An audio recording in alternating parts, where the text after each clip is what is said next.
All right, so in this exercise 16-32, we have the partial financial productivity, and we're going to look at the trade-off between increased labor cost and decreased materials cost, or increased materials cost and decreased labor cost.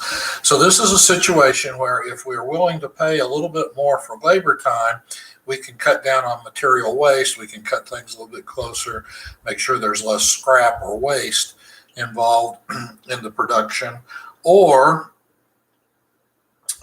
we can minimize our labor cost, but our direct material cost will go up. And so here's a way to calculate whether that, which way that trade-off works, that's best for you. And so on 1632, page 698, we have a set of data here.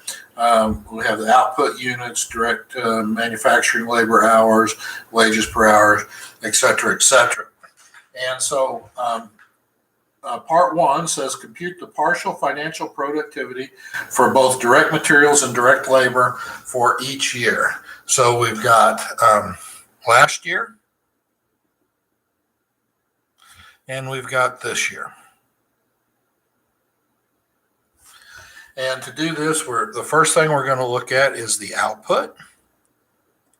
And last year we put out, our output was 400,000 units, and this year our output was 490,000 units. Now, that by itself doesn't really tell us anything, because demand could have been higher, and so we needed to put out more, or we may have increased machinery, or whatever it might have been.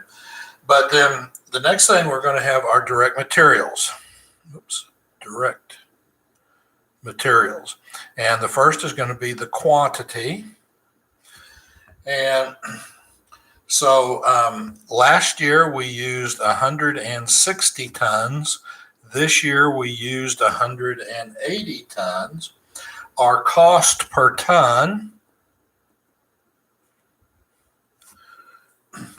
was $3,375 last year, and this year our cost per ton was $3,250.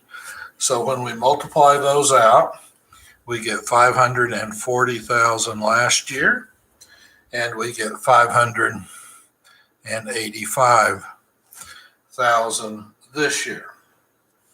So our direct materials partial productivity is simply the output divided by the total cost for the inputs. And so when we divide 400,000 by 540,000, we get 0.7407. Okay. And when we divide 490 by 585, we get 0.8376. Now, what is this number? That is the cost. That is how much a unit. That's how many output. That's how many units we got per dollar of input, right? So last year we got just a little less than 3/4 of a unit per dollar of input, and this year we got a little over 80% per dollar of input. So that's what that tells us on the direct materials. And so we do the exact same thing on direct labor. And so our direct labor, we take the hours used,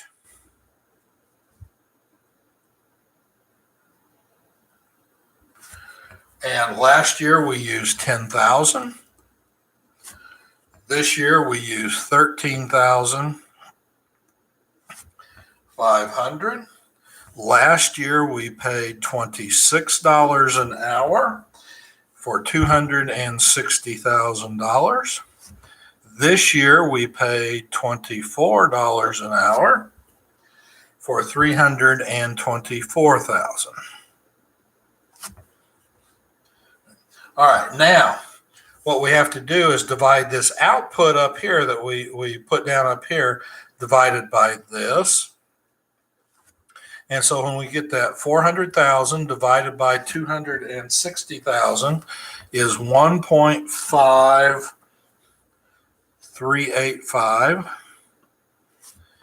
And when we divide 490,000 by 324,000, we get 1.5123.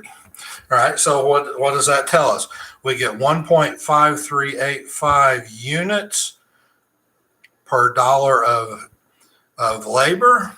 We get 1.51. This year we got 1.5123 units per dollar of labor on that. So a little bit less last year. Our direct materials was a little bit more. Our direct labor was a little bit less. And so part two is going to combine that productivity. And so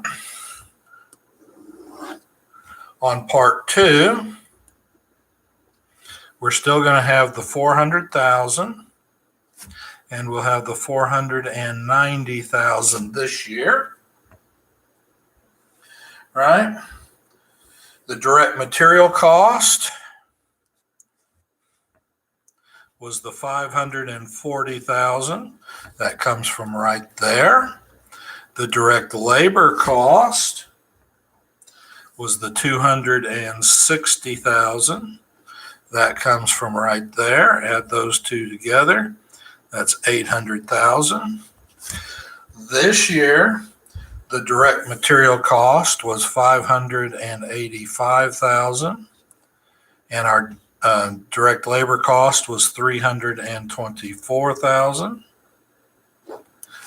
Add those two together, and we get 909,000.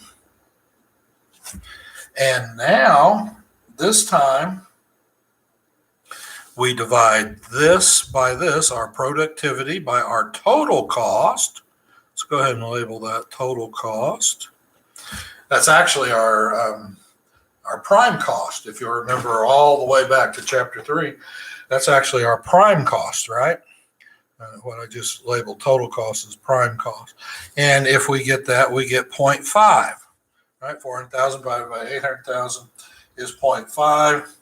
And if we divide 490,000 by 909,000, we get 0.5391.